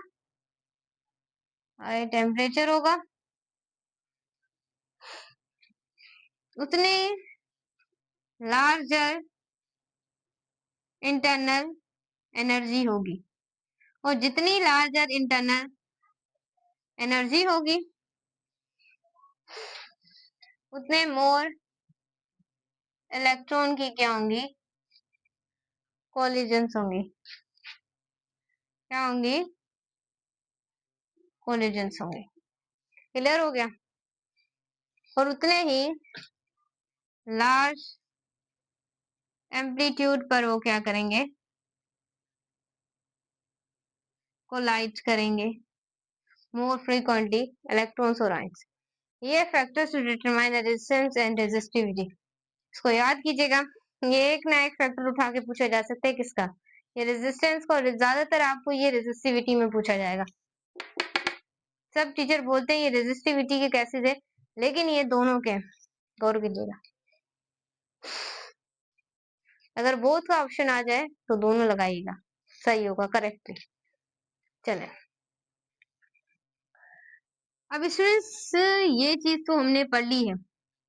अब ये है कि टेम्परेचर कोफिशिएंट ऑफ रेजिस्टेंस को कैसे मालूम करना है। ये आपके पीएमडीसी में लिखा हुआ है कि बच्चों को डेरिवेशन करके ये राइट करवाएं कि कैसे निकालते हैं टेम्परेचर, क्योंकि उस फॉर्मूले से अनगिनत फॉर्मूले बनते हैं और उसमें से आपको सवाल दिए जाएंगे। सही है, देखिएगा देखिएगा देखिएगा। तो यहाँ पर देखिएगा, temperature coefficient of resistance, temperature coefficient क्या है रेजिस्टेंस का, उसे देखना पड़ेगा। सही हो गया रे, यहाँ पर देखिएगा। देखें वह बच्चे, यहाँ पर देखते जाएं कि टेम्परेचर कोफिशिएंट क्या है रेजिस्टेंस का। चले आगे, चलो। अब ये एक वायर है, दिस इज अ वायर, ये एक वायर और ये भी एक वायर, ये भी वायर और ये भी एक वायर। सही, सही हो गया माय स्टूडेंट्स, दोनों क्या है, वायर्स हैं। एक में हमने टेम्परेचर मालूम, रेजिस्टेंस मालूम करनी है 0 डिग्री सेंटीग्रेड की, एक में हमने रेजिस्टेंस मालूम करनी है T डिग्री सेंटीग्रेड। एक 0 डिग्री सेंटीग्रेड वाली वायर है, एक T डिग्री सेंटीग्रेड वाली वायर है। इन दोनों के दरमियान हमने चेंज इन रेजिस्टेंस का टेम्परेचर कोफिशिएंट को क्या करना है, मालूम करना है। देखें, ये एक वायर है और ये एक वायर है, इन दोनों के दरमियान में एक रेजिस्टेंस है 0 डिग्री सेंटीग्रेड पर, एक रेजिस्टेंस है T डिग्री सेंटीग्रेड पर। इन दोनों के दरमियान में हमने चेंज इन रेजिस्टेंस को क्या करना है, फाइंड करना है। कैसे करना है, क्यों करना है, ये सब हम पढ़ेंगे। स्टूडेंट्स यहाँ पर हम डेरिवेशन का आगाज करते हैं कि चेंज इन रेजिस्टेंस की जो फर्स्ट इक्वेशन है डायरेक्टली प्रोपोर्शन है resistance of T, resistance of 0 degree या आर नोट लिख देते हैं 0 डिग्री सेंटीग्रेड, ये इक्वेशन नंबर 1 है। आर नोट से शो कर देते हैं 0 डिग्री वाले को। इक्वेशन नंबर 2 में है change in resistance directly proportion to the temperature of T degree centigrade. सही हो गया, ये इक्वेशन 1 और इक्वेशन 2। अगर हम इन कंबाइन करें, कंबाइन इक्वेशन 1 एंड इक्वेशन 2, कैसे करेंगे देखें। चेंज इन रेजिस्टेंस, अगर डायरेक्टली का साइन हटाएं तो एक कांस्टेंट आ जाएगा और कांस्टेंट यहाँ पर याद रखिएगा अल्फा आता है। कांस्टेंट यहाँ पर हम कौन सा पुट करेंगे, अल्फा का, अल्फा कांस्टेंट यहाँ पे पुट करेंगे तो ये हो जाएगा R naught over R T. This is a formula of the temperature coefficient of the resistance. लेकिन इन फॉर्मूला को हम थोड़ा और खोल सकते हैं और एक्सपेंड कर कर हम लोग इसे लिख सकते हैं। कैसे, अब यहाँ पर देखिएगा चेंज इन रेजिस्टेंस में से हम फाइनल और इनिशियल भी निकाल सकते हैं, सभी सवाल आ सकते हैं। यहाँ पर हम निकाल लेते हैं R naught minus R T, ऐसे लिख सकते हैं R T minus R naught is equal to alpha R naught over R T. सही, ये दोनों यहाँ पर स्टूडेंट्स देखें, स्टूडेंट्स देखें, ये दोनों यहाँ पर क्या है, सेम है। लेफ्ट हैंड साइड पे भी सेम है और राइट हैंड साइड पे भी दोनों तरफ क्या है, आर नोट है और यहाँ पर भी क्या है, आर नोट है।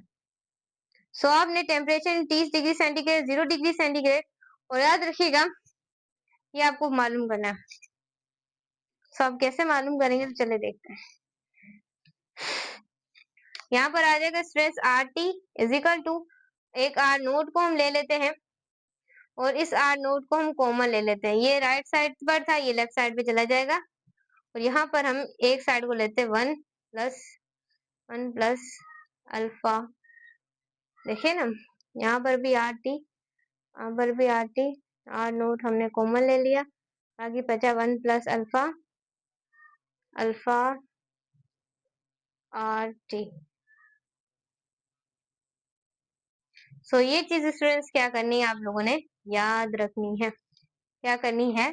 याद रखनी है। समझ गए आप लोग? ये वाले फॉर्मूले को आपने याद रखना है। सो स्टूडेंट्स यहाँ पर ये आपका फॉर्मूला बन गया सही। यहाँ पर क्योंकि हमने दोनों को कॉमन ले लिया है तो यहाँ पर हमारे पास अल्फा टी हो जाएगा। This is correct. अब स्टूडेंट्स ये तो है हमारे पास temperature coefficient of the resistance. अगर हम यहाँ पर बात करें टेम्परेचर कोफिशिएंट ऑफ रेजिस्टिविटी की, तो हम बात को किस तरीके से करेंगे? उसका भी कोई ना कोई फॉर्मूला होगा। जी हाँ, उसका भी कोई ना कोई फॉर्मूला होगा। सो यहाँ पर देखिएगा, ये टॉपिक बहुत ज्यादा इंपॉर्टेंट है, रेजिस्टिविटी वाला। देखें, देख रहे हैं आप लोग?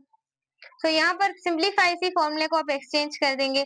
ये देखें, ये है temperature of resistance of T degree centigrade. Resistance यहाँ पर आप लिखें, ये क्या है? T degree centigrade. और ये रेजिस्टेंस है 0 डिग्री सेंटीग्रेड वाली। और ये क्या है? Coefficient of resistance. समझे आप लोग? तो ये चीज आपने याद रखनी है। अब रेजिस्टिविटी की जगह आप रो लगा देंगे, रो टी रो नोट 1 + अल्फा टी। ये फॉर्मूला बन गया आपका रेजिस्टिविटी के लिए। अब एक चीज जो है वो स्टूडेंट को बहुत ज्यादा तंग करती है, याद रखिएगा।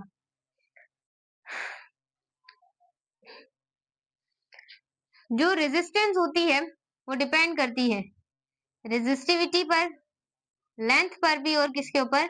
एरिया पर भी। इन तीनों चीजों के ऊपर आपकी रेजिस्टेंस डिपेंड करती है। अगर ये चीजें बढ़ी या कम हुई, बढ़ी या फिर कम हुई, कम कैसे? अगर एरिया बढ़ेगा रेजिस्टेंस कम होगी, रो बढ़ेगी तो रेजिस्टेंस ज्यादा होगी, लेंथ बढ़ेगी तो रेजिस्टेंस ज्यादा होगी। ये चीजें हमने याद रखनी है। अब यहाँ पर टेम्परेचर कोफिशिएंट ऑफ रेजिस्टेंस की डेफिनेशन लिख लेते हैं। ये थोड़ा सा देखें, यहाँ पर देखें।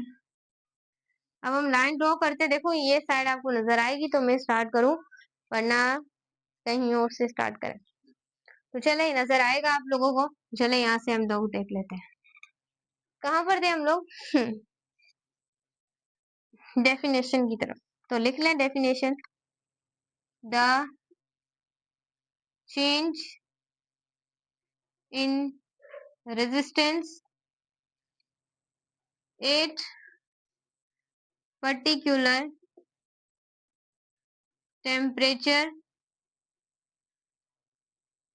and particular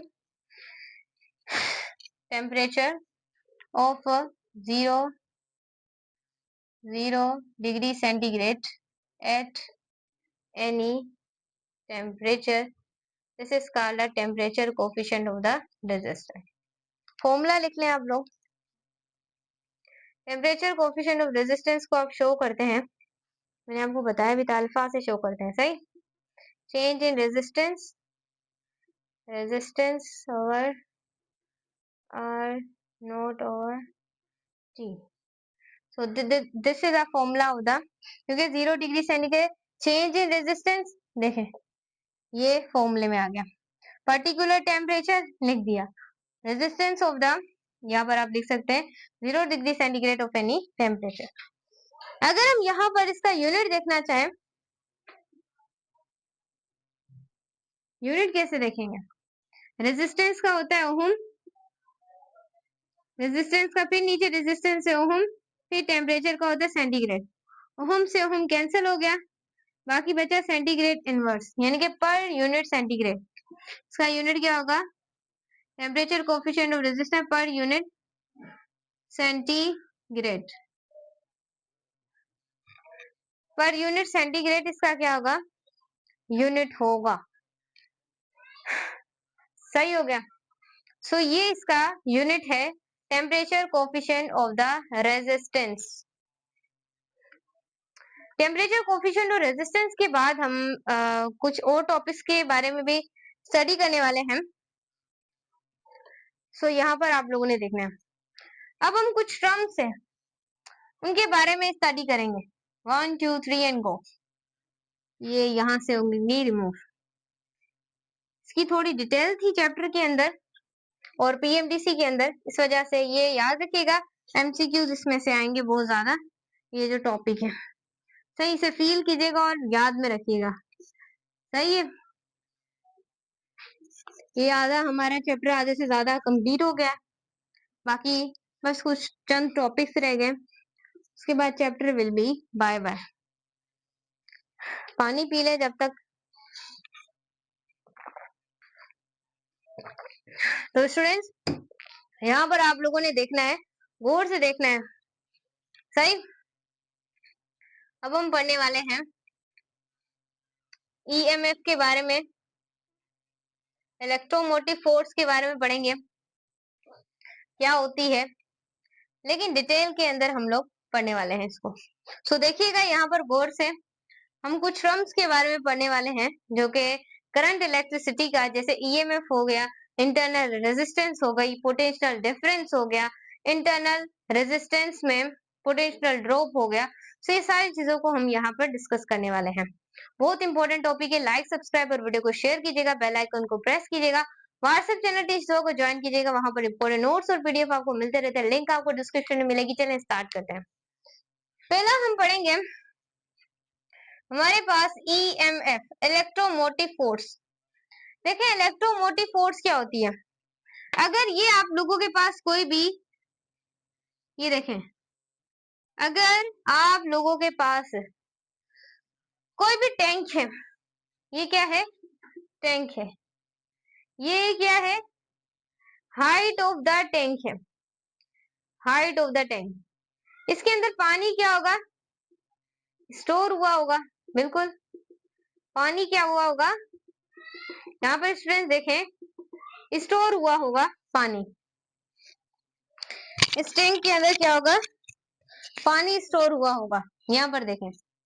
अब ईएमएफ भी कुछ ऐसे ही है कि the maximum height of the tank, वहां पर क्या है? टोटल एनर्जी अवेलेबल है, अवेलेबल हो। सो ये है EMF, electromotive force. Total energy are available किसी भी चीज के अंदर, किसी भी टैंक के अंदर मैक्सिमम हाइट के साथ साथ, दिस इज कॉल्ड ईएमएफ। यहाँ पर आप ऐसे भी लिख सकते हैं, द मैक्सिमम हाइट, थोड़ा सा मैं सही कर लूं,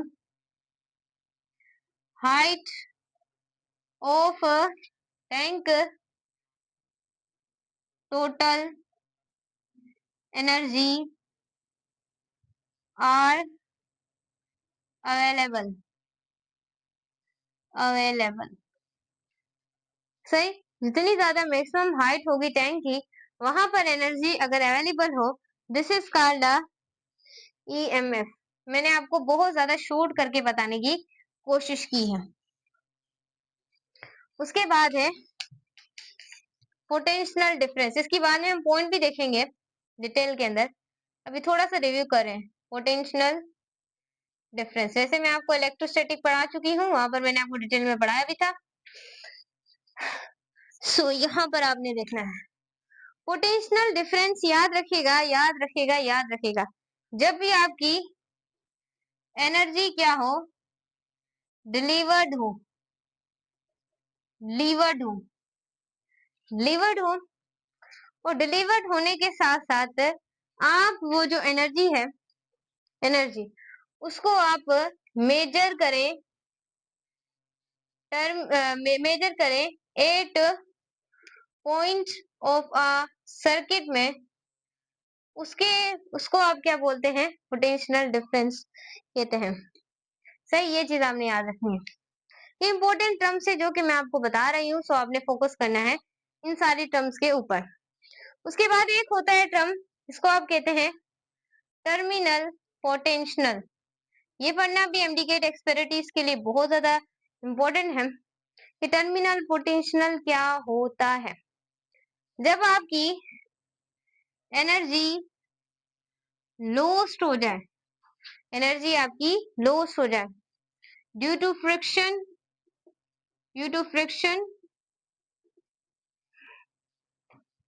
available after energy loss due to friction after the usable condition। यानी जो एनर्जी हम यूज करें किसी भी चीज के अंदर से, एनर्जी यूज करें हैं, उस यूज करने के अलावा बाद में जो एनर्जी खर्च हो जाती है किसी भी अंदर रेजिस्टेंस या फ्रिक्शन की वजह से, तो उसका क्या होता है, टर्मिनल पोटेंशियल होता है। सही हो गया। अब यहाँ पर एक टर्म है, एक टॉपिक है जिसका नाम है इंटरनल रेजिस्टेंस। ये क्या होती है, इसको देखें। इंटरनल रेजिस्टेंस क्या होती है, याद रखिएगा, रेजिस्टेंस ऑफर्ड हो टर्मिनल, या याद रखिएगा, रेजिस्टेंस ऑफर्ड हो इनसाइड द बैटरी, बैटरी के अंदर जो रेजिस्टेंस ऑफर्ड होती है उसे हम स्टूडेंट्स कहते हैं इंटरनल रेजिस्टेंस। हम लोग उसे कहते हैं कि जो रेजिस्टेंस है वो ऑफर्ड हो। अब फॉर एग्जाम्पल ये एक बैटरी है, समझिएगा ये एक बैटरी है। देखें यहाँ पर स्टूडेंट्स, यहाँ पर गौर से आप लोगों ने देखना है, ये समझ लें ये एक बैटरी है। अब इस बैटरी के पास एक पॉजिटिव टर्मिनल है और एक नेगेटिव टर्मिनल है, और नीचे हम लोगों ने एक रेजिस्टर को कनेक्ट किया हुआ है, एक लोड को कनेक्ट किया हुआ है, रेजिस्टर को। सही। अब बैटरी के अंदर एक होगा आर, जो कि बैटरी को चार्ज कर करके, तो वहां पर क्या हो जाती है, पहले से बैटरी के अंदर मौजूद होती है इंटरनल रेजिस्टेंस, लेकिन हम जैसे ही बहुत ज्यादा बैटरी को चार्जेस साइकिल्स यानी कि चार्ज करते जाते हैं, तो वो इंटरनल रेजिस्टेंस बैटरी में बढ़ती जाती है। जैसे ही साल गुजरते हैं, आपकी बैटरी जैसा पहले रिजल्ट दे रही थी, अब वो बैटरी वैसा रिजल्ट नहीं दे रही होती। पहले बैटरी जैसे रिजल्ट दे रही होती है, बाद में जब इंटरनल रेजिस्टेंस बैटरी के अंदर काज हो जाती है, तो बैटरी कभी भी पहले वाले रिजल्ट्स आपको नहीं दे रही होती। फिर बैटरी आहिस्ता पहले 3 पंखे चलाती थी, फिर 2 पे आएगी, फिर 1 पे आ जाएगी। सही। और बैटरी के अंदर एक मौजूद होता है टर्मिनल पोटेंशियल डिफरेंस भी क्या होता है, मौजूद होता है। और बैटरी के अंदर VR एक पोटेंशियल ड्रॉप भी क्या होता है, बैटरी के अंदर प्रेजेंट होता है। ये चीज आपने क्या करनी है, याद रखनी है। सही। और यहाँ पर स्टूडेंट देखें, यहाँ पर गौर से देखनी है, किसी चीज को मिस नहीं कीजिएगा। सही। तो यहाँ पर हमारे पास हो जाएगा V प्लस VT। सो ये भी हम इलेक्ट्रोमोटिव फोर्स का EMF का फॉर्मूला लिख सकते हैं। यहाँ पर समझ आया आप लोगों को, समझ आया, आई थिंक समझ आ ही रहा होगा। और एक आप इलेक्ट्रोमोटिव फोर्स का फॉर्मूला लिख सकते हैं VR प्लस VR। सही। ये भी आप लोग क्या लिख सकते हैं, फॉर्मूला लिख सकते हैं इलेक्ट्रोमोटिव फोर्स का। तो ये सारे फॉर्मूले को स्टूडेंट्स क्या कर सकते हैं, आप लोग लिख सकते हैं। सही हो गया। गौर से आप लोगों ने चीजों को समझना है। सो स्टूडेंट्स, ये था आप लोगों के पास इलेक्ट्रोमोटिव फोर्स के कुछ फॉर्मूलास। अब यहाँ पर आप लोगों के पास है टर्मिनल पोटेंशियल डिफरेंस, और यहाँ पर है पोटेंशियल ड्रॉप। अब टर्मिनल पोटेंशियल डिफरेंस तो मैंने आपको बता दिया, लेकिन आप फिर भी सुन लीजिएगा, इसको एक बार और सुन लीजिएगा। मैं यहाँ पर लिख भी रही हूँ ऊपर वाली साइड पर, तो आपने सही तरीके से इसको समझ लेना है। सो यहाँ पर आप लोगों ने गौर करना है, सही है। सो यहाँ पर देखिएगा, पहले अब सारा ही मिटा देते हैं, यहाँ पर सारा ही मिटा देते हैं, मिट्टी गया है तो फिर सारा ही मिट जाए। सही, इतनी चीजें आपने क्या करनी है, याद रखनी है। हम थे इंटरनल रेजिस्टेंस में, जो कि मैंने आपको कुछ कुछ चीजें इसकी बता भी दी हैं।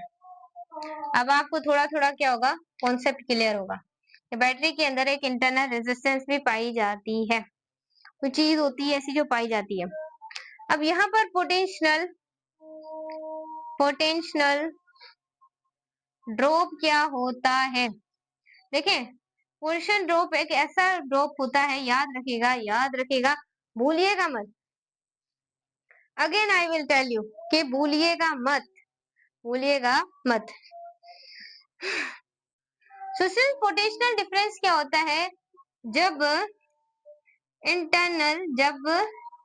Current flow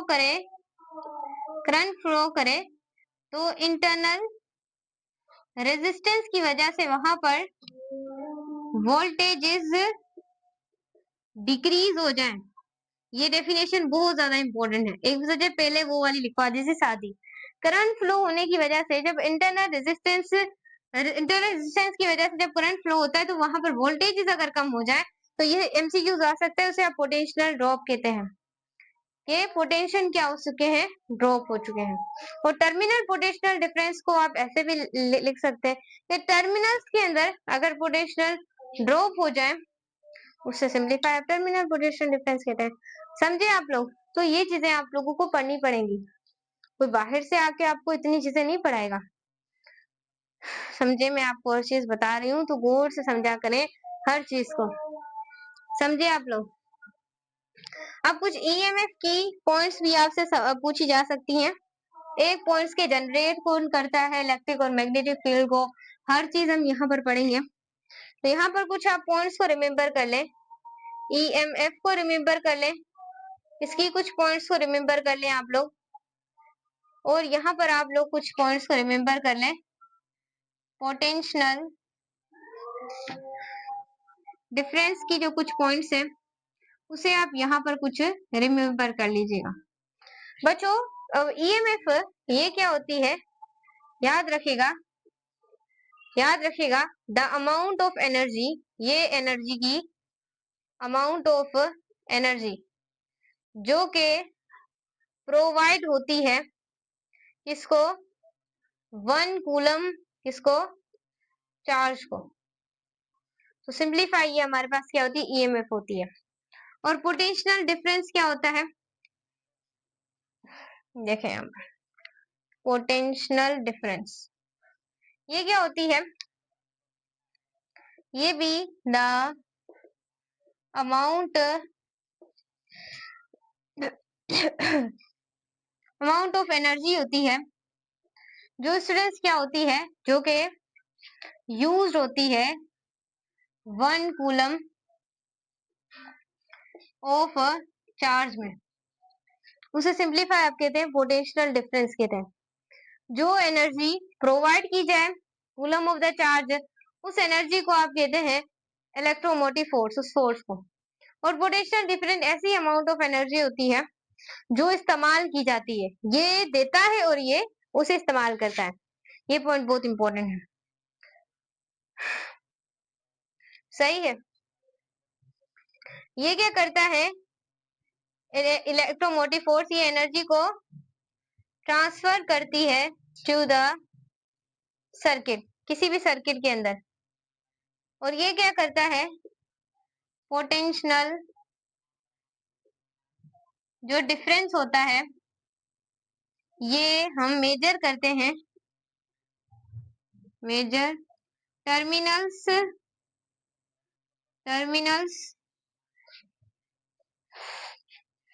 terminals of battery, terminals of battery में,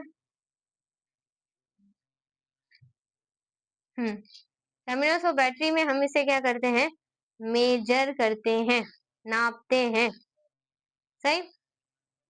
ये चीज आपने याद रखनी है। उसके बाद नेक्स्ट हमारे पास है, जो आपके पास ईएमएफ होता है, एक ऐसी एनर्जी होती है जो क्या करती है, इलेक्ट्रिक और मैग्नेटिक जो फील्ड होती है उसे उसे क्या करती है, इंड्यूस करती है।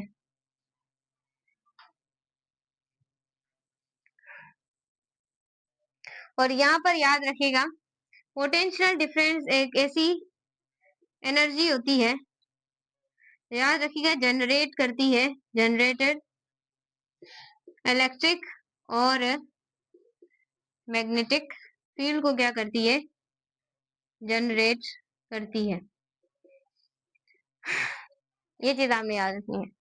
जो याद रखिएगा, जो एनर्जी इलेक्ट्रिक और मैग्नेटिक फील्ड को इंड्यूस करती है वो इलेक्ट्रोमोटिव फोर्स होती है। और याद रखिएगा, जो एनर्जी को जनरेट करती है, वो एनर्जी जो जनरेट करती है इलेक्ट्रिक और मैग्नेटिक फील्ड को, उसे आप सिंप्लीफाई कहते हैं पोटेंशियल डिफरेंस। समझे आप लोग? समझे आप लोग स्टूडेंट्स? समझना पड़ेगा आप लोगों को, हर एक चीज को समझना पड़ेगा। ये इंपॉर्टेंट पॉइंट्स है और यही आपको याद करनी पड़ेंगी।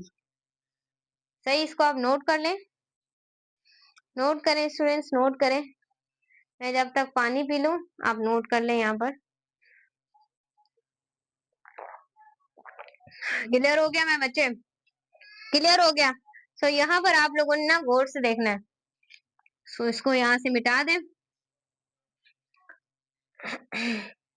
एक चीज और आपको ना मैं यहाँ पर लिख दूं कि कहीं आप लोग फंस ना जाए इस एमसीक्यूज के अंदर।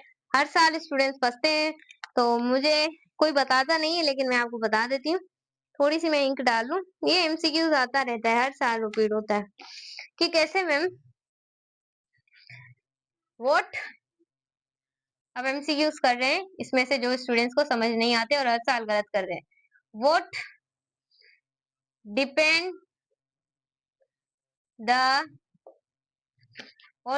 एनर्जी, कौन सी एनर्जी है जो depend, note depend, note depends the, note depend the electric current, जो कि इलेक्ट्रिक करंट पे डिपेंड नहीं करते। कौन डिपेंड नहीं करती, कौन सी एनर्जी है? तो ऑप्शन यहाँ पर होंगे आप लोगों के पास, ईएमएफ, बी में आप लोगों के पास होगा पोटेंशियल डिफरेंस। इस साल भी स्टूडेंट्स एमसीक्यूज आ सकता है। उसके बाद सी ऑप्शन में आप लोगों के पास होगा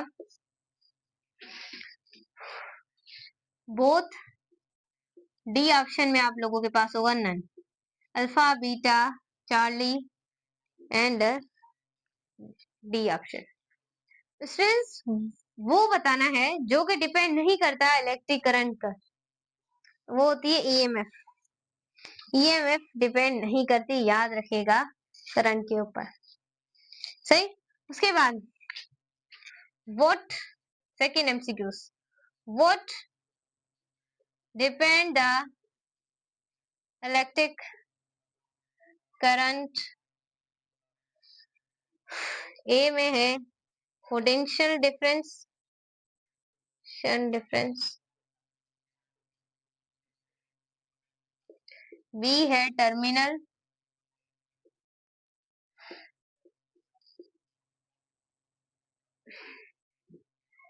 टर्मिनल पोटेंशियल डिफरेंस। सही हो गया?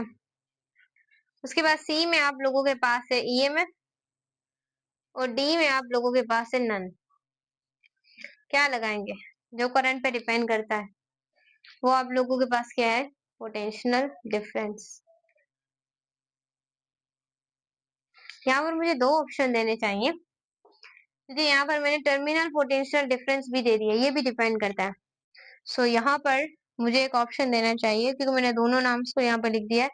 सी ऑप्शन में बोथ देना चाहिए। सही हो गया? अगर एक दिया होता फिर मैं यहाँ पर लगाती। तो यहाँ पर जो राइट ऑप्शन है वो है सी। समझे आप लोग? तो ये चीजें आपको देखनी पड़ेगी।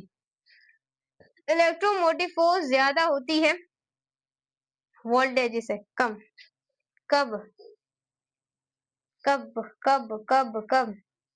जब बच्चों आपकी बैटरी या फिर सेल वाली कंडीशन हो।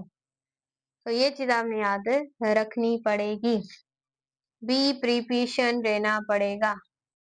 एमसीक्यूज आप लोगों का कहीं से भी आ सकता है, आ सकता है। तो बी प्रिपरेशन आप लोगों ने रहना है। समझे आप लोग? लिख लें आप लोग इसे। और जब वोल्टेजेस वाला फॉर्मूला होगा E is equal to E minus I R, so फिर आप लोग कहेंगे कि वोल्टेजेस ज्यादा होते हैं किससे? ईएमएफ से। समझे? इसको नोट कर ले, नोट कर ले। हम थोड़ा सा पावर डिसिपेशन को भी देख लेते हैं, और से समझिएगा, और से समझिएगा। बहुत ज्यादा इम्पोर्टेंट टॉपिक्स है, और से समझिएगा। अब हमारे पास है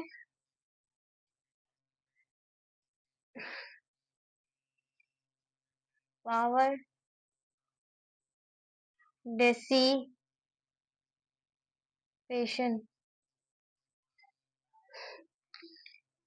पावर डिसिपेशन, एनर्जी का डिसिपेट होना, एनर्जी का डिसिपेट होना other forms of the energy में।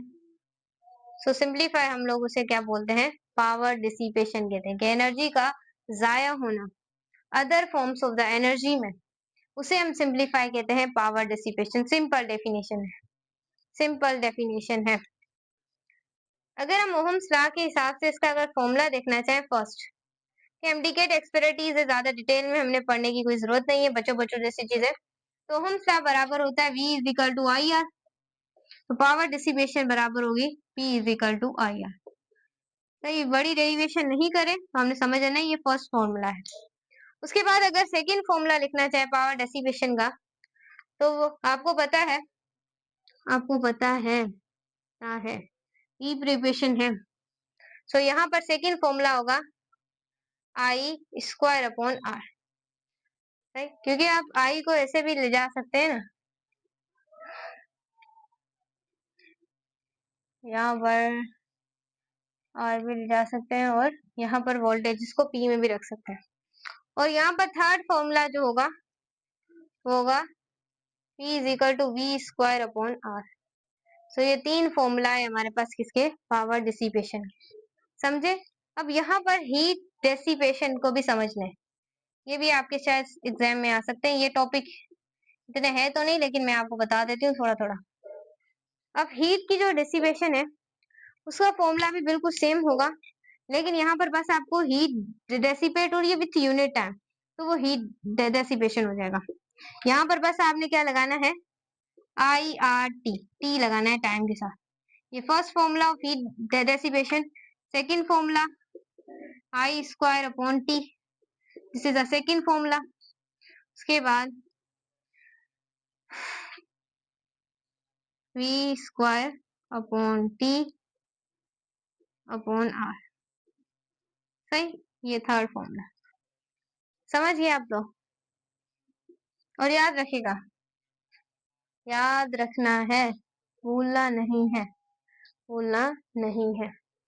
सो ये चीजें बच्चों आपकी बेस है, और आपने बी प्रिपरेशन लेना है। इसमें से जो भी एमसी, ये तीनों फॉर्मूले पावर डेसिपेशन के, और ये तीनों फॉर्मूले हीट डेसिपेशन के।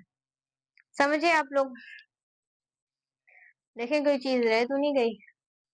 सारी चीजें क्लियर हो गई। तो बाय बाय। सपोर्ट कीजिएगा हमें, लाइक सब्सक्राइब कीजिएगा।